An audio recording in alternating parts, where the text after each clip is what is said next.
Today on Rambling About Cars, the most powerful Mercedes-AMG ever. The weirdest looking Toyota pickup ever. Subaru makes the biggest mistake ever. Well, maybe not ever, but maybe sort of twice. And it's Labor Day weekend, so we got to talk about some trucks and some campers.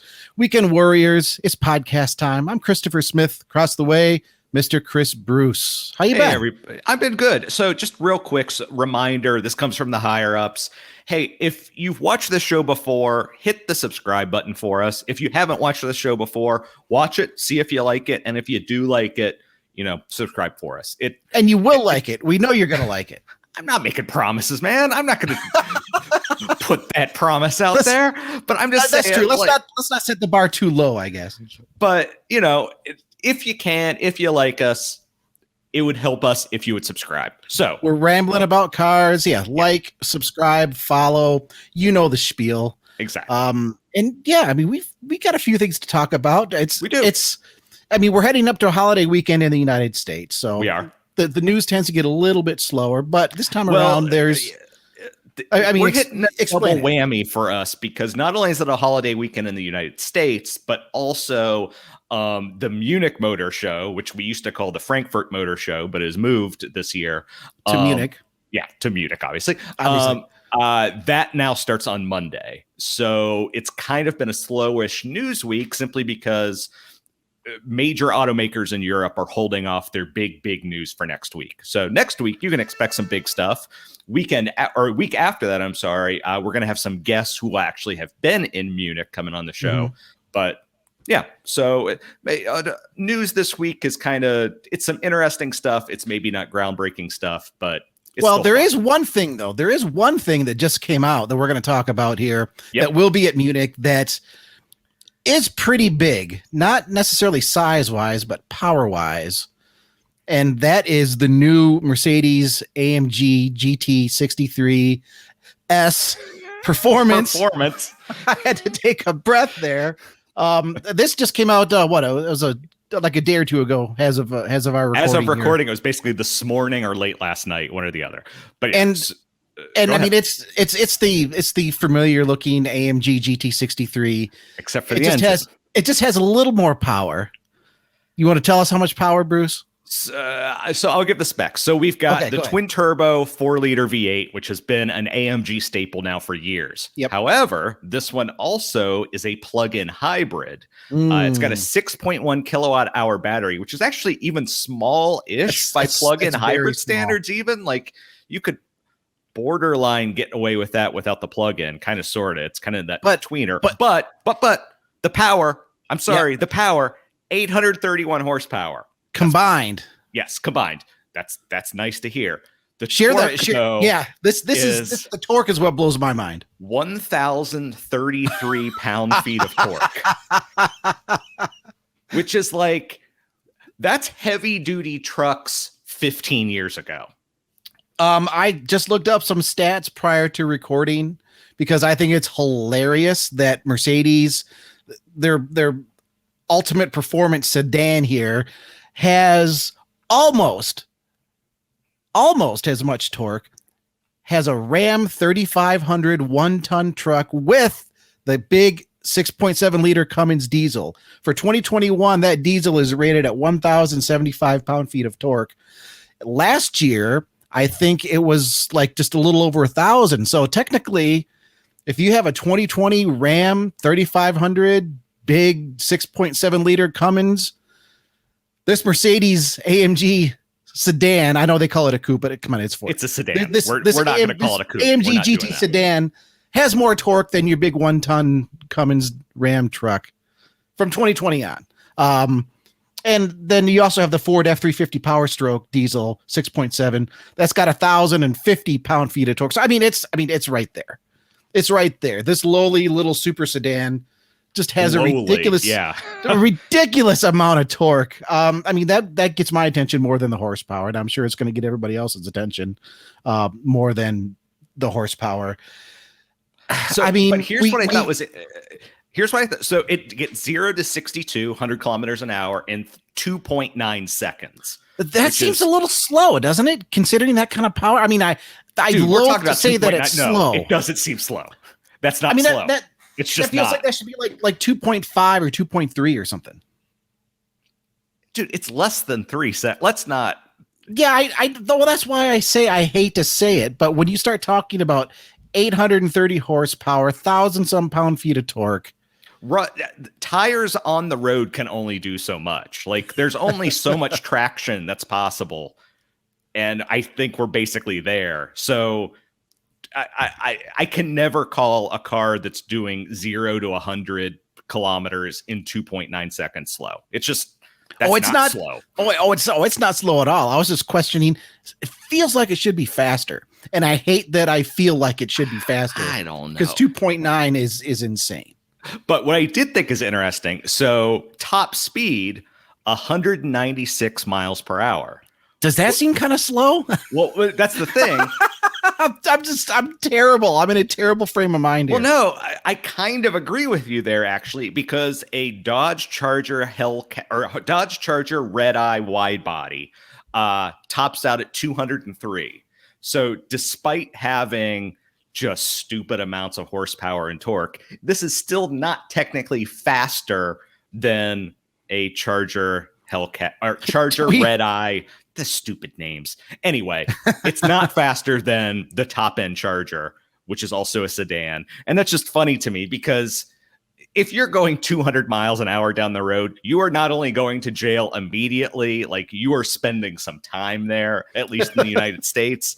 So it's all kind of a moot point. But regardless of what Mercedes did, it is still not technically the fastest four-door that you can buy.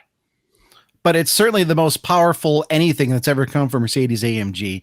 And I have to wonder, maybe, I don't know if I missed it. Is that top speed limited by drag, or is that computer limited? You know, they decided 197 might just be a little too much, so we'll set it at 196. So our story did not specify that. I do not know whether it is an electronic limit, whether it's a gearing limit, whether it's an aerodynamic limit. So I would have to suspect it's an aerodynamic limit. I mean, I don't think. Although that Charger's a brick going down the road. So yeah, mate, I don't say. The answer is I don't know, but the answer is also it kind of doesn't matter. Like after 110, like it kind of doesn't matter. But let's talk about the other aspect of this, because this is a plug-in hybrid, so it's environmentally friendly. You're going to go. Is it? I'm being a little sarcastic here, Bruce. Cut me a little slack. Come on. I mean, it's got a 7.5 mile electric only range. So you can go from here to like the local gas station, fill up, and then you're fine. Yeah, that's a little soft when it comes to plug-in hybrids. It can do 81 miles an hour on just electric power alone. Right. Presumably not for 7.5 miles, though. You're probably going to. I assume that's measured in seconds. I mean, and Mercedes, I think, even said this. This plug-in hybrid vehicle, it's built for performance. It's not built to be a green car, if you will. It's not built to just run all over the place on electric only power. This is utilizing hybrid technology in a performance aspect. And on that front, it's hard to argue with 831 horsepower, 1,033 pound-feet of torque. I mean, I know there are people out there that don't like electric vehicles, and this is partially electrified, but folks, you cannot deny the power of electricity in cars. It's phenomenal. And this car, if I remember correctly, it doesn't even add that much weight. I think it was only about 200 pounds heavier because it's such a small battery, right? It's a small the motor, the battery, but they're smallish for what they are. So yeah, it's not that much bigger than other ones. Yeah. And I mean, Mercedes, they don't have any pricing on this yet, but it's going to be expensive. Yeah. When we wrote the story, we were expecting probably 160. We don't have an actual price, but 160 or more, certainly. And I don't know. A lot of money. I mean, we've had talks like this before, Bruce, for 160 grand, looking for something like this, I mean, are you going with the new AMG GT 63 SE Performance? You're not going to get me on this. For 160 grand, I'm going to buy a very nice late 90s Porsche 911 and then pay off my house, and I'm going to be the happiest camper in the world. Yeah, but I mean this is a 4-door car. It is actually that has a lot of space, a lot of practicality. Fine. Let's talk about some apples to apples. I mean, this or like a Panamera. I mean, I think I would rather have the Panamera, the Sport Turismo. I think I would take this over a Panamera, but I would take a Taycan over this. Ooh, okay. Would be my opinion. Going all electric. But I have to say, so my wife and I were driving around last weekend. I got behind a probably 2006-ish C-Class C55 AMG, and I was looking up the specs. That thing has 362 horsepower, which still seems like a lot to me. Oh yeah, that still seems like a huge number. It's still a big number. And I feel like I would just be very happy with that in my life. Like, I don't need these insane numbers. Like, that's not what does it for me. Like, right. But hey, it's fun to dream, right? You know, you're right. You know what's absent from this conversation? BMW. Is there anything from BMW that you would consider over this? Or the Porsche? No, not for me. No, not for me. No new BMW. I am not interested in anything that they have out there. Not the new M5. I know the M5 is a monster, but to be fair, there's no new Audi I would consider over this. Yeah. Kind of Mercedes and Porsche, they have cornered that electrified German market, you know, and they've done it really well. I mean, RS7 is nice, but you're not. I mean, didn't we just see an RS7 for like 230 some thousand? It's fully loaded, but I mean, RS6 Avant, that's kind of the ultimate fun family car. Maybe you could talk me into that. But if we are talking, it has to be electrified. I would go Mercedes or Porsche. I can't think of another one with electrification that I would pick. Well, I tell you what, how about we jump over to something that you might pick? Are you familiar with what happened this week with Subaru? Because I know you. I know it was funny. I know you have a Subaru, and I know you're a Subaru guy. And it was funny what happened this week, and it has apparently since been pulled down. And oddly, I haven't seen our competitors report on this. I don't know if we just got lucky. I don't know if Subaru sent out the hit squad or what happened. But so Subaru of Canada, their website for the Forester Wilderness Edition came out and had all the specs and all of the images. Well, not all of the images. I was only able to find, like 3 good exterior images, and then a couple smaller and more interior images. 6 total images in our story. Right. So, they just took a little internet kung fu to find. I mean, we should be clear. I mean, this is clearly a case of, okay, somebody made a mistake over at Subaru Canada. It was a little tricky to find that website live, but it was there on Subaru Canada's website with the information. So, of course, we grabbed the info, we grabbed some photos. Their photo gallery was only like 20% functional. Mm-hmm. There were like 9 or 10 other photos that weren't showing up. Right. And we did try. I'll just say we tried to track down some of the other photos, but yeah, the 2022 Subaru Forester Wilderness, before you're supposed to see it, right here. Do you want to tell us a little bit about it, Bruce? I mean, it wasn't really a secret that the next Wilderness model was going to be Forester. There's a teaser campaign still ongoing. And like you just mentioned, this is a vehicle that is not technically debuted yet. Mm-hmm. It just kind of leaked out. And so as you can see from the pictures and stuff, you get 17-inch black painted wheels. You get this extra body cladding. You get a different grille. You get kind of a black. I'm not sure if it's I assume it's a decal. I don't think it's painted on the hood. Mechanical changes are slight. They're sort of like what you're seeing in the Outback Wilderness, where lower gear ratio for the transmission. Unfortunately, you cannot get the Forester with the turbo engine, which is kind of a bummer in a way. I'm kind of surprised that Subaru did that, since you can get the Outback with the turbo engine with the Wilderness package, but you can't with the Forester. I guess maybe it lets them, since we don't have pricing yet, I don't know this for certain, but I guess it probably lets them sell the Forester Wilderness for less than the Outback Wilderness. Maybe, I would hope. But yeah, it, lifted suspension, you got different seats, it's a very nice vehicle. Basically, if you are a potential Subaru buyer and you intend to take your Outback or Forester out off-road kind of more than the average person, this is the one that you should get. Otherwise, maybe look around. I think a basic one or a different one would work better for you, but this is the Forester for the person that really wants to go off-road. Well, now, can I back you up a moment? Because you said, this is really nice at one point. Can we talk about those headlights, though? Can we talk about those? I don't mind them. The way that front looks. I'm fine with it, honestly. I mean, if you're not on YouTube, you should go to YouTube, Motor One Podcast, and follow us there so you can see everything that we're talking about. Let me try to describe the front end of this car.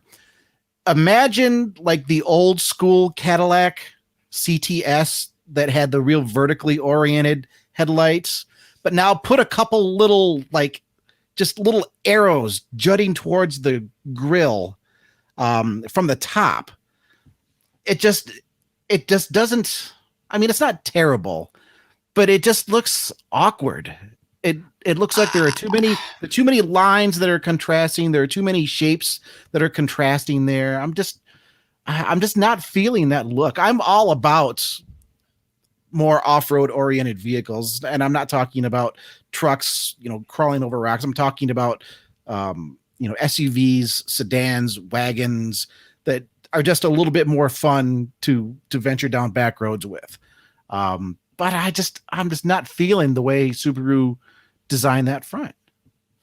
I'm fine. I'm fine with it, honestly. I understand the criticism. I've heard that criticism from other people who have seen it, but I don't mind it. I don't think it looks that bad. I think the issue is more that, and we're actually going to talk about this with a story later, I just wonder what Subaru's doing right now. It feels like they're in a coasting mode, that they're not really trying as hard as they should, and it's kind of a bummer. This is fine. And I think some people will definitely find an appeal of this. I do think it's worth mentioning that there's also, the Outback Wilderness, and I'm going to share an image of that now for our folks on YouTube. And I can't imagine, unless it's purely a money issue, not getting the Outback over the Forester, because you do get the turbo engine. You get also that, the lower ratio for the CVT. You get, to me, the Outback is just the better option of the two. Oh, I agree. I think it looks better all around. I think the proportions are better. And I'm not just saying that because I'm supposed to like wagons. I do like wagons. No. It has nothing to do with that. I like the Forester as well. I think just the Outback, I think it's just better executed. I will say this. I wish Subaru offered a slightly larger size tire. On both the Outback and the Forester. I mean, just as I was looking at those Forester images again, I was thinking, holy wheel gap, Batman. That thing, and that there's another story later on that we're going to talk about. We're about to get to that in just a minute. Yeah, we'll get to that shortly about wheel gap. On the Forester Wilderness, it just looks really awkward. I mean, it's noticeable on the Outback, but on the Forester Wilderness, it's just really kind of awkward. And I'm wondering, are there clearance issues underneath, like with the front where you're turning, maybe you're contacting suspension, but it feels like those tires could be a little bit larger, not width-wise, but I'm talking sidewall. Height, yeah. Just a taller. So, and that's going to help you off-road anyways. Maybe they're thinking more. They're branding this as, off-road friendly, not rock crawling, but right. as we're seeing in these photos, this person is apparently just driving through a flat section of forest. But with those tires, those are an all-terrain tire, but they're rather low profile, and I get the impression that they're still thinking about on-road performance first and foremost, even in these wilderness models. But I think the thing is that Subaru has to think about that, because with the CVT, they are never going to have the performance of a vehicle with a traditional geared transmission with a low range transfer case. Like that's one of the compromises that they made. That, CVTs are great on road. They're compromised off road, I think would be fair to say. And yeah, that's fair. You're never going to be able to, drop it into low range and go and stuff like that. So, but even still, a vehicle like this, if you have a higher profile tire, if you run into something like just sand or just some stickier ground, you're going to get stuck with that tire, whether it's an all-terrain tread or not. Mm-hmm. If you have something with a taller sidewall, something that's just going to let you get through some of that deeper stuff a little bit easier, that's going to pay off. And I don't think you would see that big of a trade-off with on-road performance. I don't know. That's my take. I honestly agree with you. I hope, as I recall, we discussed this when the Outback Wilderness debuted. I hope Subaru takes these first two models and uses them as kind of an experiment to see what they should do in the future, because I think they could go a whole lot more hardcore. They could almost go into like a Toyota TRZ type zone. I was about to toss a Toyota comment in there. Well, I guess it depends on how much Toyota is willing to let Subaru do at this point, right? We can talk about that in a minute. There's a little bit of foreshadowing. Come up here in just a sec. Here, throw up your Toyota, and then we'll talk about Subaru again, because sorry, Subaru, you're getting the brunt of this episode. Not necessarily a bad thing. I'm a Subaru fan. I'm a Subaru. I own a Subaru. I've owned a Subaru for nearly a decade now. It's just that right now, I think they're in a weird space. Well, it's funny you mentioned weird space, because this new Toyota Hilux pickup truck has some weird space. Look at those wheels. Look at the wheel gap on this thing. So this, let me explain what this is. For those on YouTube, if you're not on YouTube, picture a new Toyota Hilux. This is called the Hilux Revo GR Sport.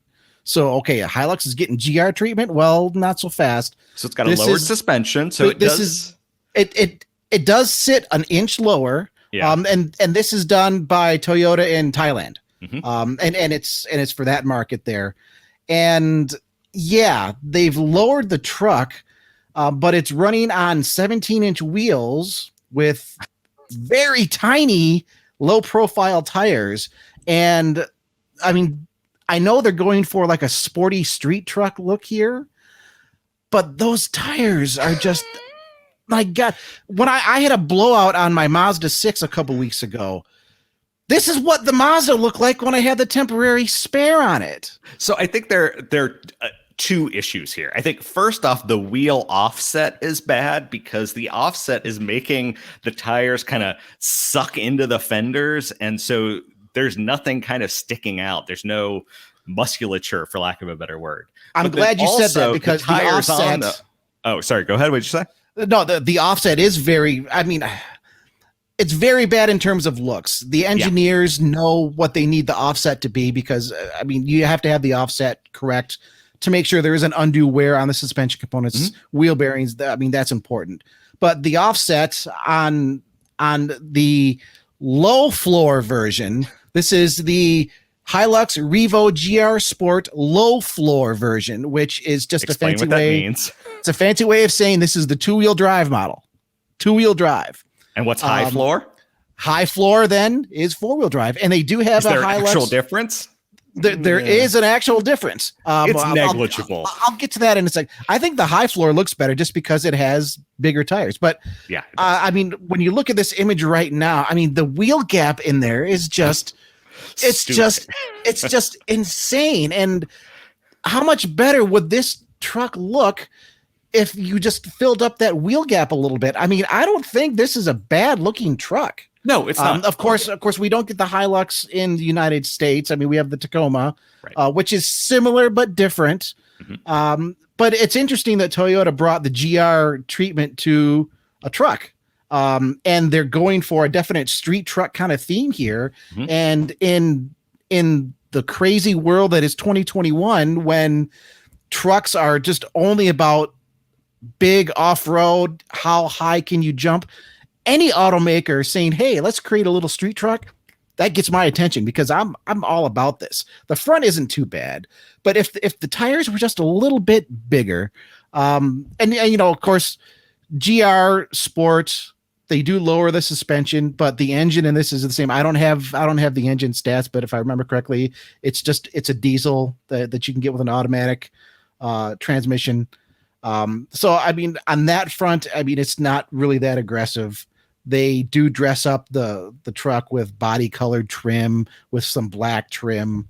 But I mean, the big thing on this is, yeah, it has the lowered suspension. Now, I did mention the high floor. Here's a picture of the Toyota Hilux Revo GR Sport. And it's much better. I don't know if it's like drives much better, but just the difference in the wheel and tire package makes all the difference. Right. The wheel and tire package is a little bit bigger on this truck.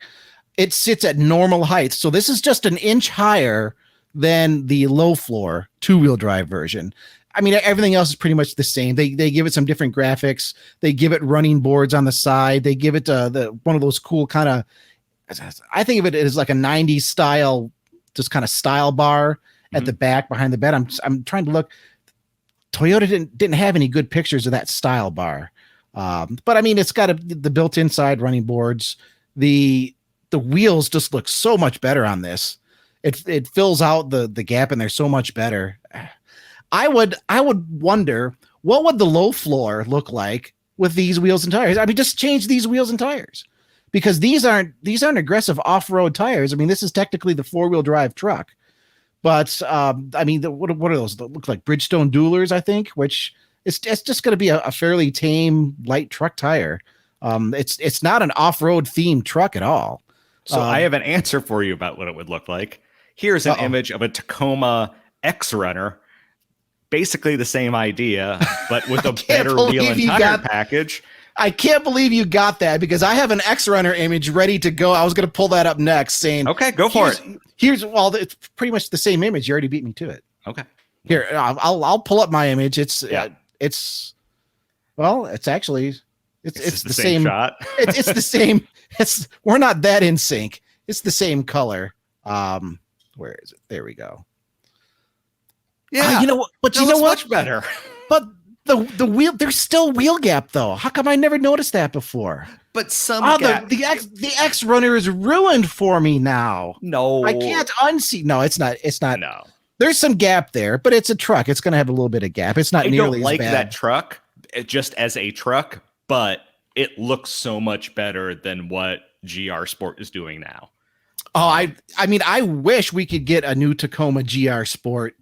Let it pick up where the X Runner left off, because I loved this truck.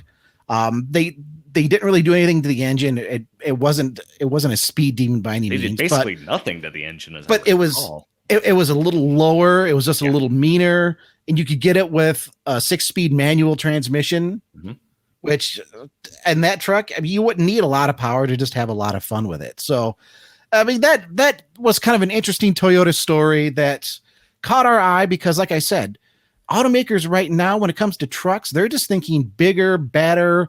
How wild off-road can we get? And here comes Toyota. Hey, we'll do a GR Sport of the Hilux. But then they kind of botched it on their 2-wheel drive. The 4-wheel drive looks fine. But speaking of botched, yeah, Toyota, Subaru. Do you want to jump back to Subaru, folks? And Toyota, kind of in a way. Oh yeah, actually, you're not wrong there. So, folks, buckle up. We're gonna let Bruce have an open mic here for a little while. Well, here, let me get the right, because something else came out this week.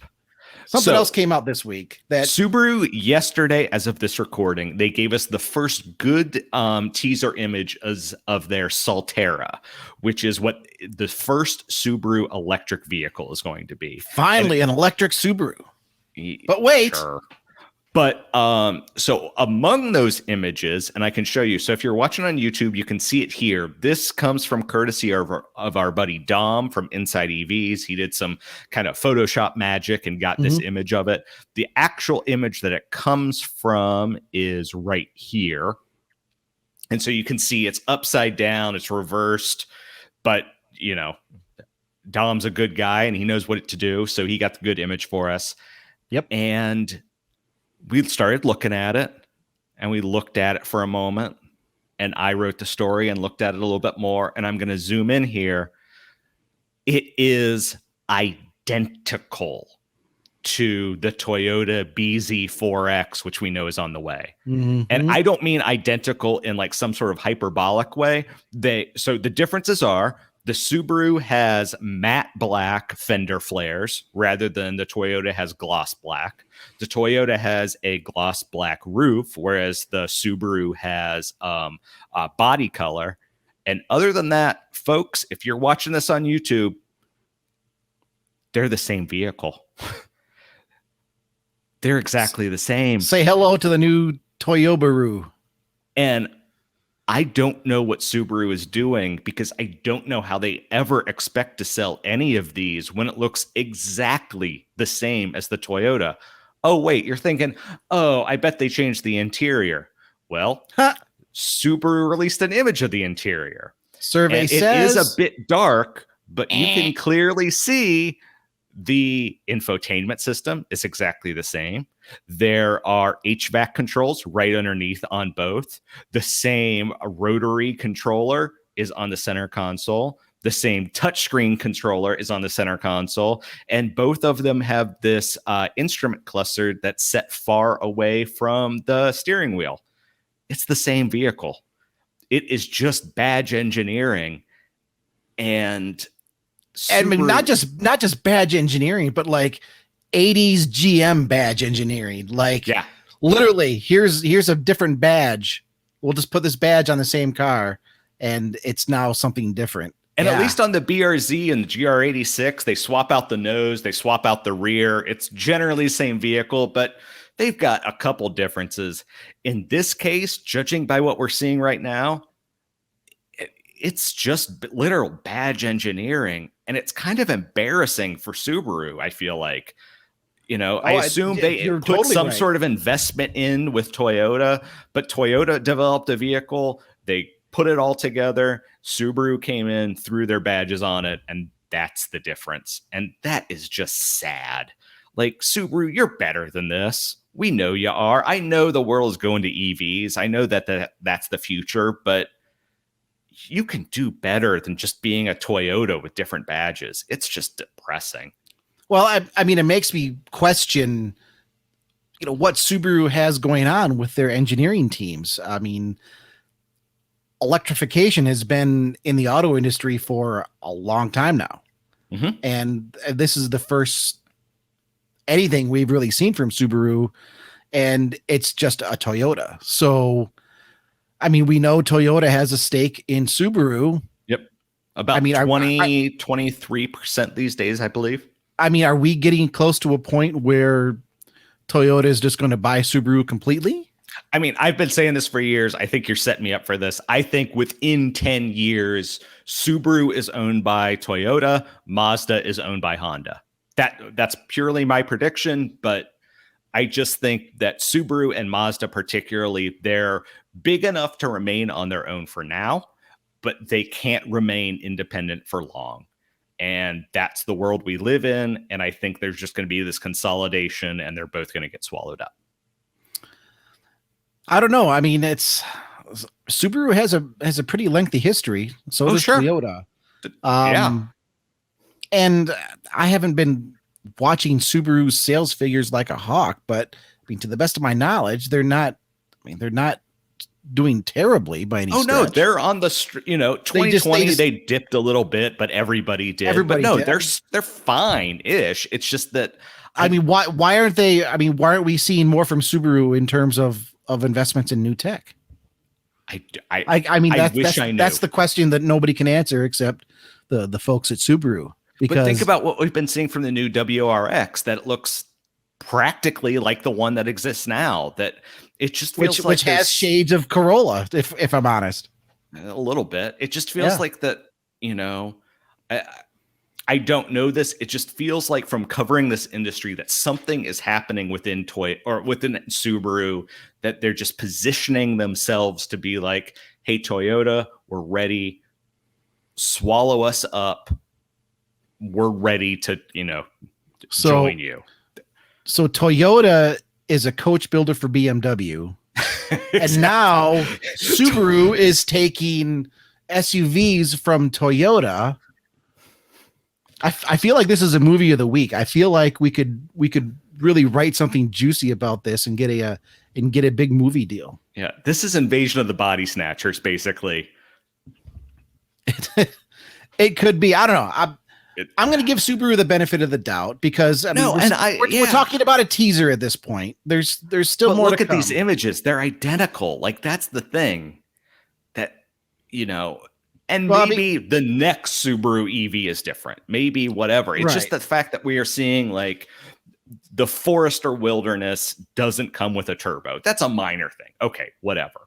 That the next WRX basically looks like the current WRX. That the Subaru's first EV, that it's essentially a rebadged Toyota. It's just these confluence of things that makes me feel like, it makes me worry about the future of Subaru, not next year, but more like 8 to 10 years down the line. Yeah, it'll be an interesting time for sure. Folks, what do you think? Email us, podcast@motor1.com. Is Subaru lost? Should we be concerned about Subaru? Or maybe this is just an experiment. Will people buy electric Subarus instead of investing into their own? They'll just rebadge a Toyota, see if people bite. I don't know. Podcast@motor1.com. I don't think they will. I don't know. I guess I don't really have an opinion on it. Okay. I haven't been super interested in Subaru since I had my hopes and dreams crushed when I bought a very rusty 91 Legacy Turbo that I had dreams of recreating Colin McRae's epic rally car, only to find that I couldn't even take bolts out underneath because it was literally that rusty. And my hopes and dreams were dashed. Subaru, we love you, but yeah, we're had hoping good for the times best. in Subarus and bad times in Subarus, but I still kind of like them. So it is what it is. It is what it is. Podcast@motor1.com. Yep. Send us your emails like you didn't do last week, but we do have some comments. We do have some comments on YouTube. Yep. So that we can go over.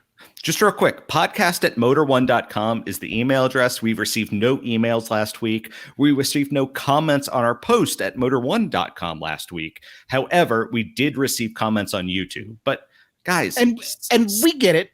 I mean, it's towards the end of summer. People are out doing stuff. Yeah. We got big Labor Day weekend coming up here. Hopefully you're listening to the podcast, relaxing on the lake somewhere, at a barbecue somewhere, you're with friends somewhere. Shoot us an email. Say, hey, I'm sitting here and I'm near the lake and I can see some guy in an F-150 Raptor trying to back his 22-foot boat into the boat launch, and he's reversed like 8 times now, and he keeps backing into the sidewalk. Send us stuff like that. We want to hear some of your stories. Yep. So just real quick. So just some of our YouTube comments from this week, because we like to share those with you, because also we like to shout out our YouTube commenters, and we kind of think you enjoy it. So from our buddy Vampire Bear, he said, thank you very much again for reading and talking about my comment. I was not calling you out, just trying to be funny. He had the Fuchs comment last week.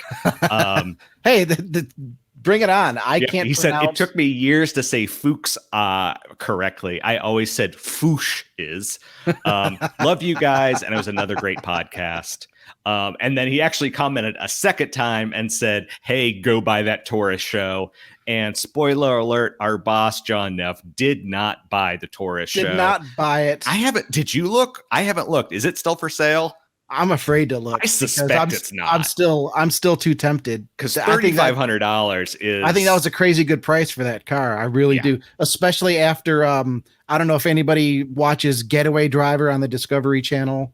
There's the person that just, I guess, won that whole contest drives a second generation Taurus show, and he's also rather famous. We did an article on him. He built an 8-second Taurus show, second generation car with a 5-speed manual that he's still shifting manually. The guy is just insane. He's just gone way further in the Taurus show realm than anybody ever thought possible.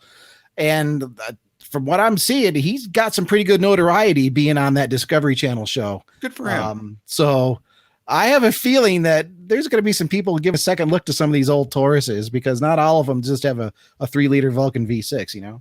Yeah. And I got to agree with Neff. The second gen to me is the one to get. I know you're a first gen guy. I think to me, the second gen is the pretty one, but I mean, I like them both.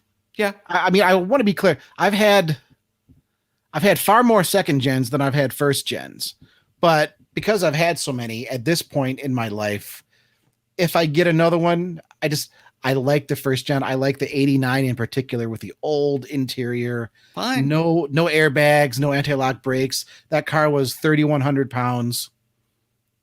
Tossable, fun. I'll do it. I'll do it one of these days. Of course you will. One of these days I'll get up the guts to sell the Mustang and buy an actual fast car.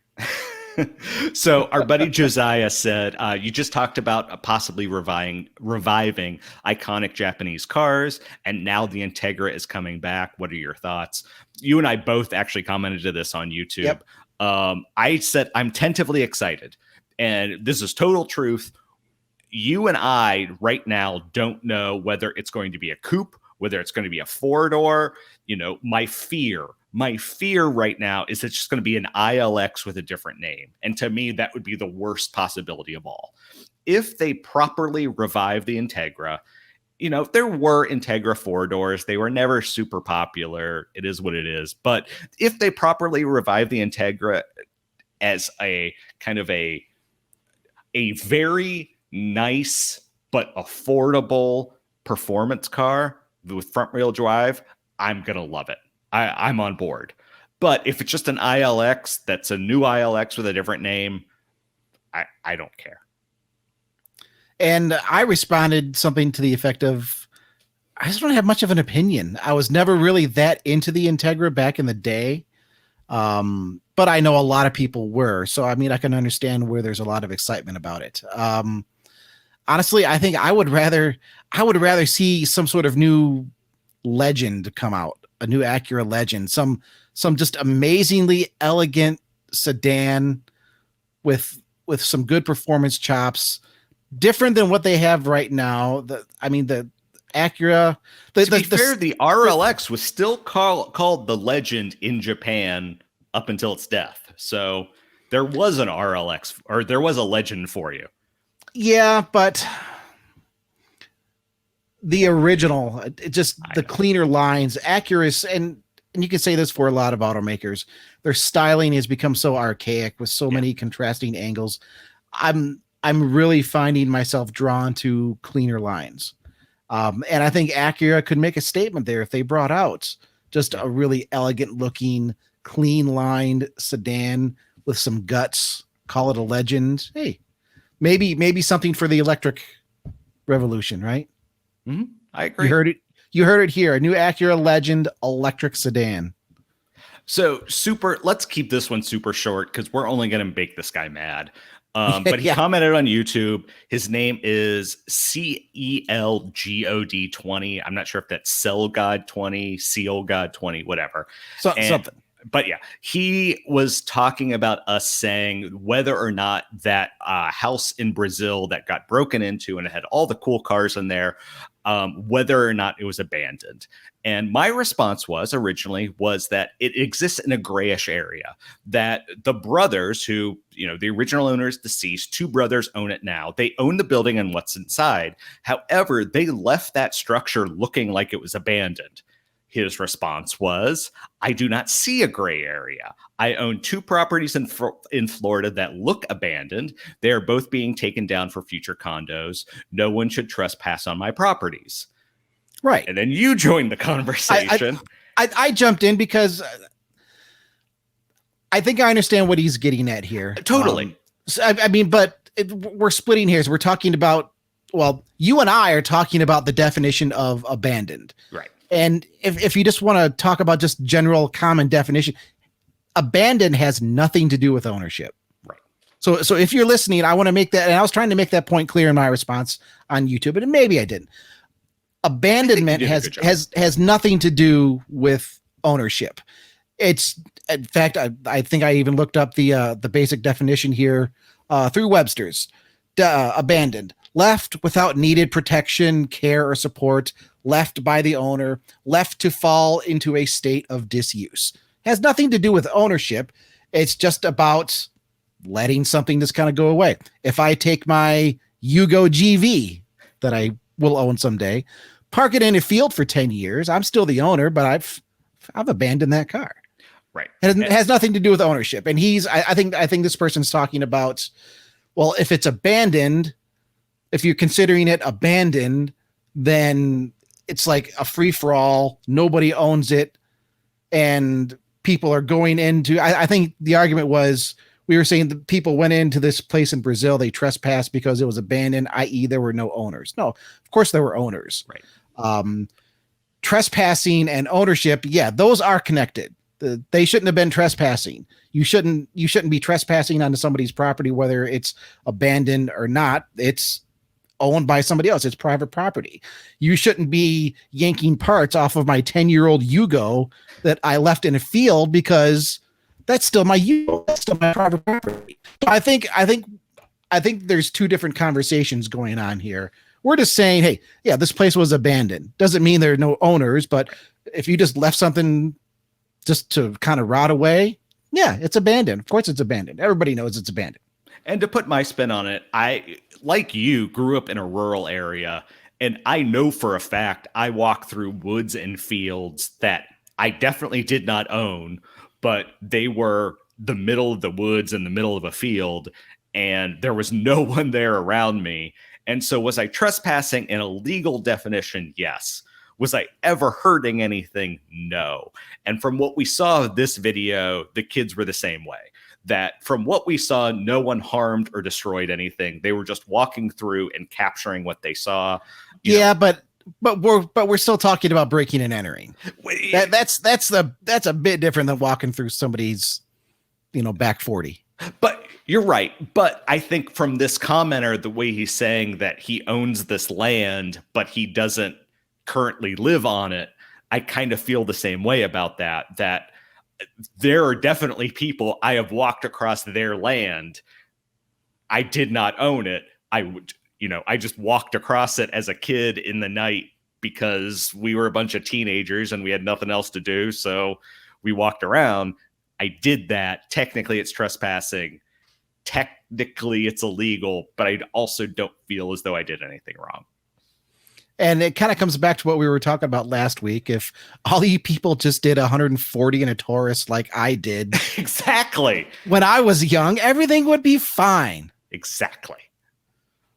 Screw you kids walking through woods when you're 16, get off the lawn. 15, couldn't drive and wanted something to do. Go 140 down a road. It was a straight road. It was a straight highway. The guy on the motorcycle was going a lot faster than me. I just want to say. Good. Well, we'll just leave it at that. That was a long time ago in a completely different galaxy. Exactly. So you know what? It's Labor Day weekend. It is. It's Labor Day weekend in America. the unofficial end of summer. That's right. And we hope everybody is out there just trying to rest and relax a little bit. It's certainly been just crazy year after a very, very crazy year. And as Bruce and I were talking about the crazy Mercedes-AMG with enough torque to match a 1-ton pickup truck, we were thinking, well, I mean, Labor Day, how many people are jumping into their trucks, towing their boats, towing their campers somewhere for one last weekend away from it all before schools or before work locks you all back in. That's the thing about this holiday. This is kind of the last big shebang before Thanksgiving, where if you're going to go see family or something like that, like this is, obviously there's Halloween, and Halloween's super fun, but that's not really a traveling holiday. That's a walking through your neighbor's woods. Yeah. When you're a teenager holiday, right? Yeah, that's a fun one. I've done that. But we thought, well, let's talk about some campers. And if it sounds like we're kind of winging it here on the last half of the podcast today, it's because we're winging it here today on the last half of this podcast. We knew we wanted to talk about maybe some cool big campers or some trucks or a combination of both, but we didn't really narrow it down. So I know we have a couple things that we would just want to bring up to everybody. Just some cool campers, some cool ideas that we've seen over the last few weeks to even maybe a year or so ago, some of the ones that I have in mind. So we just want to share that with you, because we also know that camping and van life right now is huge. Yep. I think it might be bigger than it's ever been. Not just people deciding to go camping for a weekend, but people saying, I'm done renting this apartment. I'm done with this house. We're going to buy this full-size van and convert it into a house, and we're going to live in the van down by the river in the best possible circumstances here. Yes. But Bruce, why don't you tell us what we're looking at here, because this thing is just awesome. It is. Let me give my own take on that just real quick before we kind of move on. Is that so? We had the double whammy of we had COVID-19, which is obviously still going on for a lot of people. It's not over.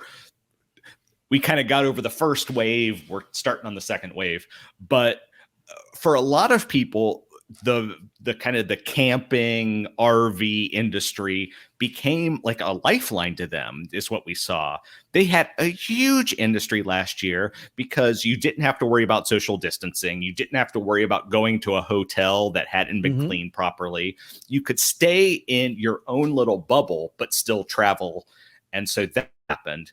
And then I don't know if it's a coincidence. I don't know what it was, but we had that movie Nomadland come out that won a bunch of Oscars, and it was about a woman who was doing that. And I think it popularized everything even more. And so we're living in this time right now in 2021 where, living in RV, motorhome, something like that is more acceptable maybe than since the 70s, I would say, but as you were saying, yes, we saw recently this Camelot Cruiser come up. So it is hauled by a semi-truck, basically, a 1970s era semi-truck. And it's green on green, and it's gorgeous, and it's cool as hell, and it is up for auction. And so if you're watching on YouTube right now, you'll be able to see some of the pictures. So the outside is light green on dark green with a yellow pinstripe on it, which is perfectly 1970s. And then it is the Brady Bunch on wheels. It really, really is. And so, yeah, there's the shot that's a Brady Bunch on wheels. It has a like stone facade. I don't even know what you would call that. But then with a green couch, green curtains, wood paneling, shag green carpet. Like, it is the most 1970s thing you have ever seen. And it's super cool. And unfortunately, so actually, I'm going to have to stop this and go to our other images. It comes with something that might be even cooler. And that is that it has these vintage snowmobiles loaded into the bottom section. Let me. And I'm a snowmobiler, or at least I used to be, and I don't remember these. No, so these are Peloron snowmobiles, which we looked up. They essentially only existed during the 1970s. But they have this cool, like, bug eye look. They're customized with Camelot on the front. Here in just a second, I will show you what they look like from the factory. But they are loaded underneath on this green, orange, and light green, like, carpeting. This thing is just... it's just the coolest. Like, you know, at the time, you know, maybe there was a point in time in the 90s where certainly this looked uncool as hell. But now you look at it and it's just all of this shag carpeting and wood paneling, and it just looks so cool. I'm going to stop this just a second and I will show you what these snowmobiles look like from the factory. And they have these fantastic bug eye look. So here you can see that's such a classic style for that era. Yeah, they came out in 1972. From what I was reading, this company was out of business by 81, so they did not last long. I mean, it almost reminds me of.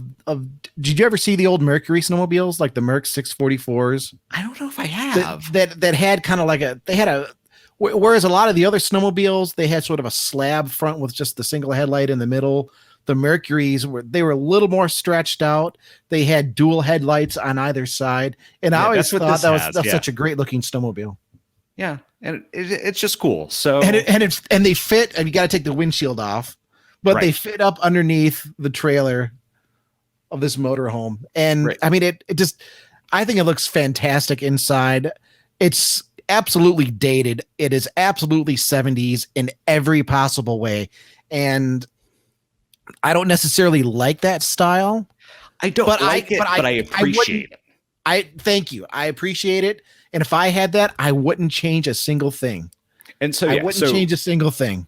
Just to promote who's selling it real quick, this is on Worldwide Auctioneers. It is currently for sale.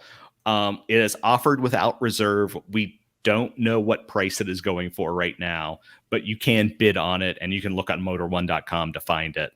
So yeah, it's just 70s chic, I guess I would call it. It's not cool, but it is chic. So Smith, your turn. What do you got? Well, I'm going to jump to something, but as I said, we're kind of winging it, and it didn't occur to me when I was thinking about this article and this creation that I wanted to share. I don't have any photos. This was a video from YouTube. Let me go ahead and share this up. I can do this here a little bit. We can figure something out, because every time in the past when we've tried to show videos, we get YouTube strikes. We've had issues. So we don't play videos, but I mean, this kind of gives you an idea. It's called the Sled Zeppelin, the ultimate toy hauler. What impressed me the most from this build, and I mean, you can see it here in the photos, it looks like just a big square RV, right? Right. Yeah, it totally looks like that. Yeah. That was a Bluebird bus. Like a school bus. Like this cab over Bluebird school bus. Huh. And I wish I had photos of the build, because the only thing, maybe I can, okay. If I don't play the video, if I don't play the video, maybe we can do we're safe. Yeah. I mean, that's how it started. It was a yellow Bluebird school bus, and they took it and they kept the cab, and they cut the rest of the bus off, like the whole thing. I mean, we're looking at it right now. You've got the cab in front of the front wheels that's left. Everything else from the floor up is gone. They cut it out completely, and they built this entire thing from scratch. Good for them. I mean, welded up the sides, welded up the top. And I mean, they kind of just did their own research and development through the process. And they created this thing called the Sled Zeppelin, because I mean, they're snowmobilers. They enjoy snowmobiling. And the Sled Zeppelin, let me see if I can bump this up forward here. I mean, the front half, I mean, they even put in sides that extend out, sliders like you have in the big motorhomes. And then the front half is, typical big motorhome inside. But then the back half here is a garage for the snowmobiles. Cool. And it's not just like a little space. Let me see if I can jump to the end of the video to show some things. It looks awesome inside. They built this whole thing. Man, I want to be financially financially independent enough that I can have an RV that I just roll around and snowmobile in. Just follow the snow. Like the guys from Endless Summer who followed the waves. I want to be the follow the snow man. And we got to give them a shout out for their just their ability to fabricate their fabrication techniques. Oh, totally. That's impressive. To build this thing from a Bluebird bus and basically rebuild it into something like this is just amazing. When you get back to the garage, okay, now we're looking at the garage here. There's storage back here for I think like 2 or 3 snowmobiles. They have their helmets up here on the walls. There's fold out workbenches here where they can, if they need to do work, they can work on the sleds. There's fuel storage. So they have my dad is watching this, and I know he is jealous as hell right now. I know, right? This rig is just amazing. What we're looking at, this still here right now, that's a fuel pump for gassing up the sleds. They've got another little workbench up here, the tools, the whole shot. I think when I wrote this, when did I write this? Oh, I wrote this earlier this year. That was February of 2021. I showed it to my wife, Michelle. And, I was like, what do you think? Can we do this? And she was like, no. Fair. It's like, no. She's not wrong. She's not a snowmobiler. But she's all about a camper and going out camping. But, going full on crazy like this. You just drop down the entire back, run the sleds right up into the back. Yeah. The sled Zeppelin. I love this thing. This is one of the best home built RVs I've ever seen. And it still blows my mind. That is stupid to this day to talk about it. Do you got anything else you wanted to talk about? Yeah, let's hit one last one and then we'll kind of call it quits for tonight. You got one, and then hey, I've got one more too if we got time. Okay, cool. So this is one that you actually wrote about, but that I was very much interested in. This is the Canals concept. This is from Germany, and it uses a rotary engine range extender on it. So it is an electric RV, but with a rotary engine range extender. I'm going to be sharing some images right now. What really disappointed me about this, because I wrote it up, and this is fairly recent.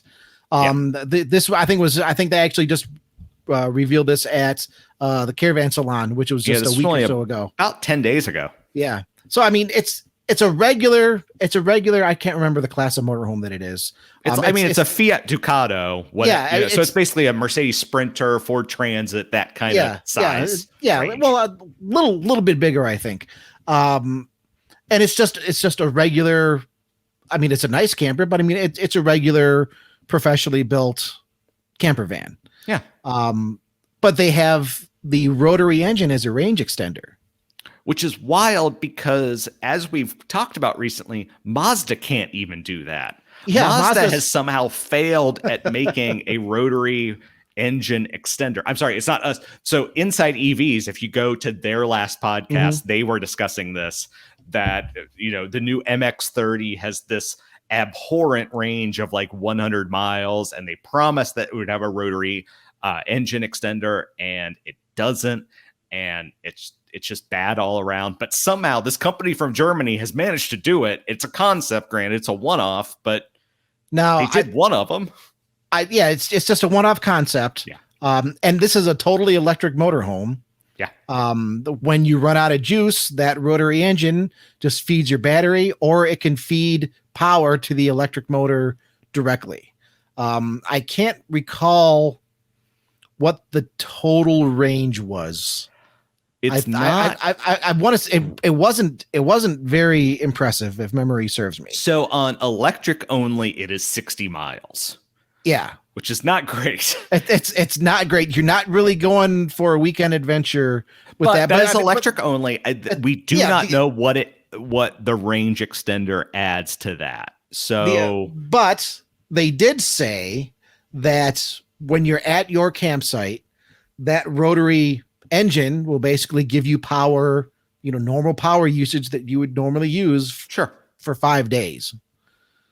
So, I mean, I don't think you could convert that to a total distance you could drive. Right. But I mean, it's an interesting idea.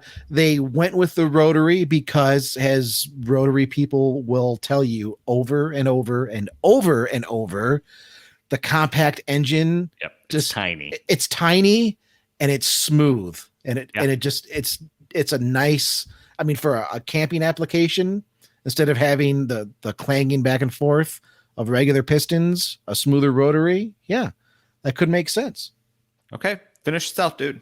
Finish this out. Okay. This is actually one that I wrote a long time ago. We're going back all the way back to April of 2019 for this. Whoa. And this was another video, but we do have some photos to go along with it. Okay. And I'm wondering if I had to try to put this back up on Motor One's Facebook page to see if it gets more attention, because Motor One at this point, we were doing all right, but we were still growing. We weren't nearly as big then as we are now.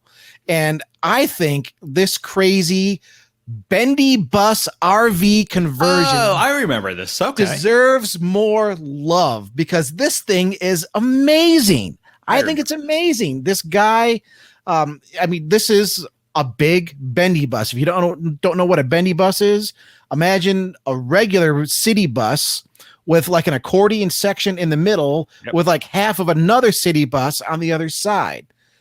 It's huge. And if you've ever watched Top Gear, they love to ridicule the bendy bus, right?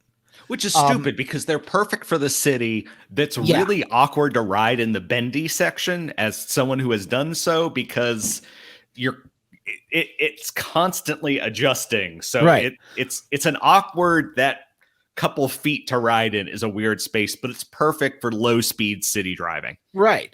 And I mean, oftentimes I can't remember exactly how much this person paid to get this bus. I'm fairly confident it was really low because it was secondhand. It was probably cities are moving these things out. They're just letting them go for a dime a dozen. But I mean, look at it inside. We're looking at a shot right now of the front. If I remember, this is in Australia because it's right-hand drive, and the front, we're looking at basically the dining room, and like legit dining room with space, with a large table with 4 big stools. At the very front of the bus, we can see the driver's seat and the steering wheel on the right side. But then on the left side, we have a kitchen cabinet that has like a microwave on it. On the right side, we have a full-size kitchen sink with another big area. And I mean, and this is just, one tiny area. Now, I mean, this also has a decent-sized bathroom. That looks like... that's a full-size toilet. That's a full-size toilet. That's not a cassette toilet like we cover in RVs a lot. That's just that's a toilet. Full-size toilet.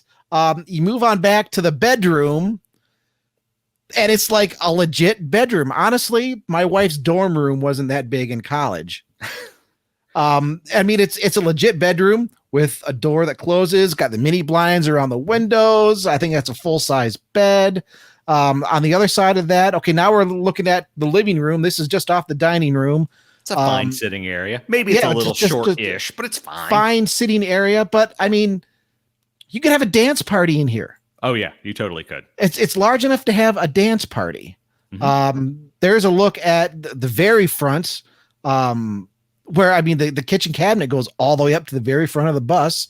I think that's a wine rack that's mounted next to the instrument panel, which would be a little awkward if you get pulled over with a bunch of wine bottles there. But hey, it's I remember he actually even had his own little separate office, and that's what we're looking at right now. This is an office that's just off of the bedroom, that it's not totally enclosed, But I mean, it's that's boxed better in than a lot of people have. It's boxed in like a cubicle. And yeah, when I was doing marketing with Ford back in the day, that's a little bit bigger than the cubicle I had in an actual building. Mm-hmm. And this is in a bus that you can drive around. There's a better look at sort of the living room, if you will. There's the middle entryway, because of course there's also the entryway up by the driver. And yeah, I mean, this again, this guy built all of this himself. And I mean, it's not very nice. Yeah, it's not the most maneuverable vehicle, right? No, it's not going to be. Yeah. But on the other hand, I mean, we're looking up at the kitchen again. There's the refrigerator, dishwasher. I mean, it's yeah. But you know, it wouldn't be terrible to drive around. I mean, with the flexible section in there, right? I mean, I'm thinking about it in the United States. If you stayed kind of interstates, some highways, you would be fine. Yep. This is not a back road vehicle by larger any stretch, campgrounds, but right. You know, yeah, it would be fine. And I mean, in the years now that I've been riding with Motor One, I've never seen another self-built creation camper van, camper bus like this one. No. And I mean, yeah, I mean, it's been over 2 years now since I wrote it. It's still in the back of my mind. I still try to plug it in as a related link when I can, just because who would think to take a bendy bus and do that, right? Yeah. No, it's very cool.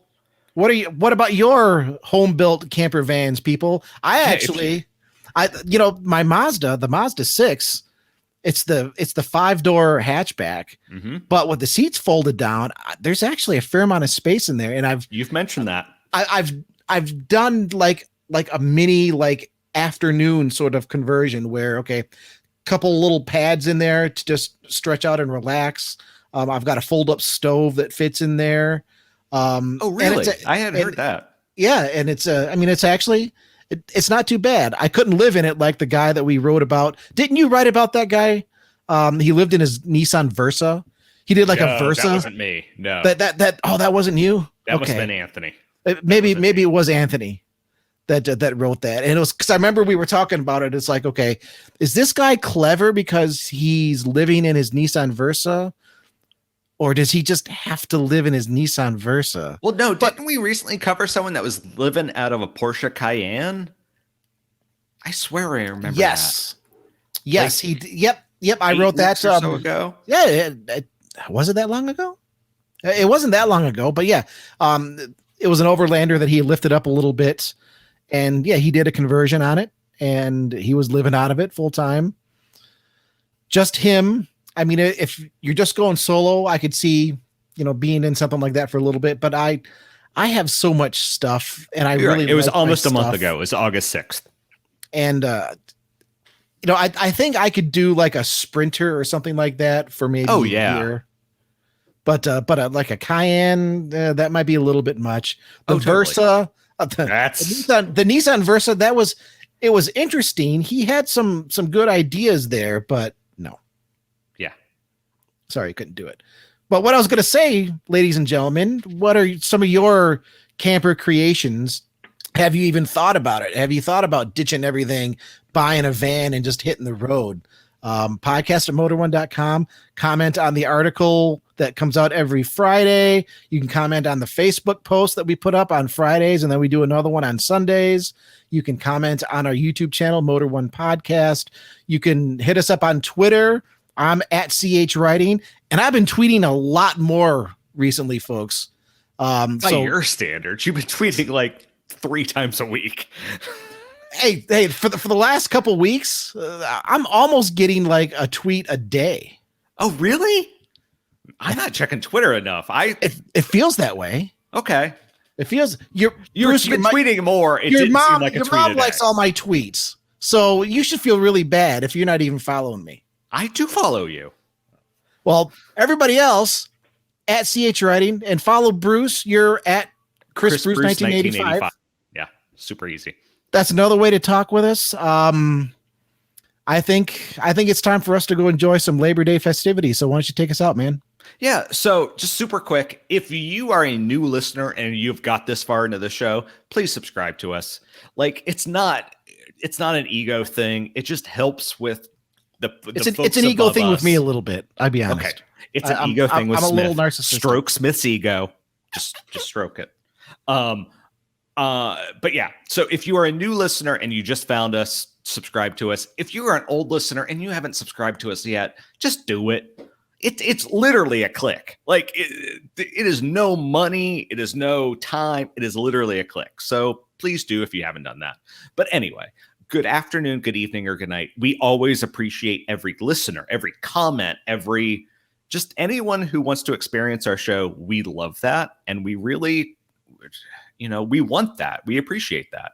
We would end up talking about cars anyway, but we like that we're also entertaining you about it. So thank you very much. And yeah, that's going to be our show for tonight. And all right, bye-bye. We'll see you, everybody. Bye-bye.